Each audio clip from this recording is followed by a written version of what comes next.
Vous écoutez Europe 1, il est déjà 9h34. Le journal des médias avec Thomas Joubert. Bonjour Thomas. Bonjour, à la une ce matin, Stéphane Plaza tourne un nouvel épisode de sa série pour M6. Quelle sera la chanson de l'année choisie par les téléspectateurs de TF1? Et Christine Ockrent, déboutée par la justice après son départ de l'AEF. On commence donc avec Stéphane Plaza qui redevient comédien pour M6. Le célèbre agent immobilier tourne actuellement la suite de sa série L'homme de la situation. Et je peux vous annoncer ce matin que dans ce deuxième épisode, son personnage ne jouera plus les nounous. Il sera cette fois l'employé d'un palace où il enchaînera les catastrophes. L'histoire sera centrée sur une petite fille laissée par ses riches parents seule dans une chambre avec une carte bancaire à disposition. Le premier épisode avait bien marché l'année dernière en réunissant plus de 3 300 000 téléspectateurs. Stéphane Plaza qui participera aussi à une nouvelle émission sur le bonheur prochainement sur M6. Au mois de janvier, la chaîne proposera en prime time J'ai décidé d'être heureux, une série d'émissions sur le bonheur avec tout un tas d'expériences réalisées par des scientifiques sur des anonymes, mais aussi sur Stéphane Plaza. Il sera l'un des cobayes, comme il nous l'annonce au micro d'Europe 1. Ah, je ne la présente pas du tout, je ne suis ni animateur, non, voilà, je suis un volontaire comme les autres, sauf que je suis un volontaire un peu connu.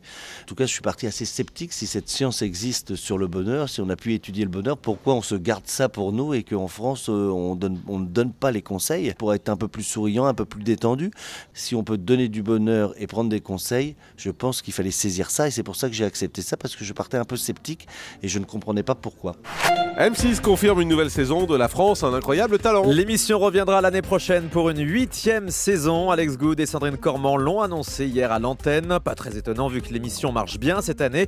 Reste à savoir si Sophie Edelstein, Gilbert Rozon et Dave seront de nouveau dans le jury ou si l'un d'entre eux sera buzzé. Deuxième prime de la Star Academy ce soir sur Énergie 12. Et pour ouvrir l'émission, les élèves interpréteront pour la première fois l'hymne de cette nouvelle promotion. Le titre Parce qu'on vient de loin de Corneille. Certains retourneront loin aussi, à mon avis. Certains viennent de très très loin d'ailleurs. C'est sûr. Bref, Corneille qui sera présent ce soir sur le plateau avec Amel Bent, Marlon Roudette et la chanteuse Birdie. Pour accueillir ces stars françaises et internationales, vous le savez, Énergie 12 a choisi un duo d'animateurs, Mathieu Delormeau et Tonya Kissinger. La comédienne nous explique comment elle aborde ce nouvel exercice au micro d'Europe 1. J'aime des nouveaux challenges. Ça me paraît logique, surtout d'être dans l'aventure Star Academy, vu mon passé de danseuse, de scène, etc. Mais je me dis pas d'un coup, ça y est, je vais devenir animatrice, pas du tout. Moi, je présente la Star Academy avec Mathieu, mais en tant que qui je suis. D'embarquer les spectateurs avec nous, avec la musique, avec les élèves, d'apporter également une rassurance aux artistes internationaux qui vont venir, de pouvoir les accueillir en anglais, de pouvoir traduire ce qu'il veut dire en français de mon mieux.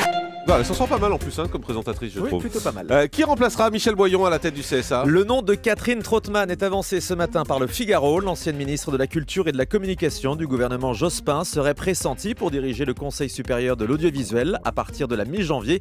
Catherine Trautmann est actuellement députée européenne. TF1 va désigner la chanson de l'année le 29 décembre prochain. 17 artistes seront en compétition suite à un sondage de l'Institut IFOP qui a demandé aux Français quelle était leur chanson préférée de 2012. Il y a par exemple la dernière chanson de Johnny, les tubes de M. Pokora, de Jennifer ou encore de Rihanna. Tous ces artistes seront présents dans l'émission enregistrée au Palais des Sports.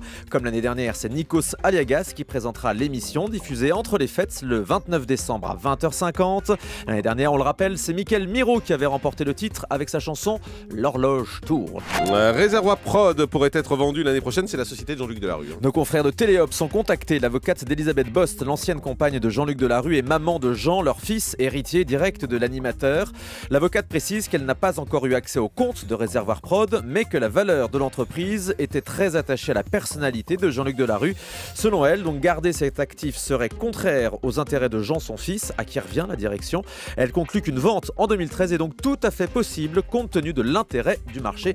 Tout ça finalement n'est encore qu'une histoire de gros sous. Les suites du scandale Jimmy Savile soupçonné de pédophilie au Royaume-Uni. La police britannique a indiqué hier que l'ex-animateur star de la BBC est soupçonné d'avoir perpétré au total 199 délits dont 31 viols. Des comptes réalisés grâce au témoignage de 450 victimes dont 80% étaient mineurs à l'époque des faits. Selon Scotland Yard, jamais un si grand nombre de plaintes pour abus sexuels n'avait été déposé contre une seule personne en Grande-Bretagne. Et on termine avec le chiffre du jour. 650 000 €, la somme que réclamait Christine O'Krent en justice après son départ de l'audiovisuel extérieur de la France. Mais elle n'obtient finalement qu'1 euro. Christine O'Krent estimait qu'on l'avait poussée à la démission. Elle a été déboutée sur ce point par le tribunal. En revanche, la responsabilité d'Alain de Pouzillac, son ancien patron, a été reconnue par le tribunal, qui le condamne donc à 1 petit euro de dommages et intérêts. Merci beaucoup Thomas Joubert.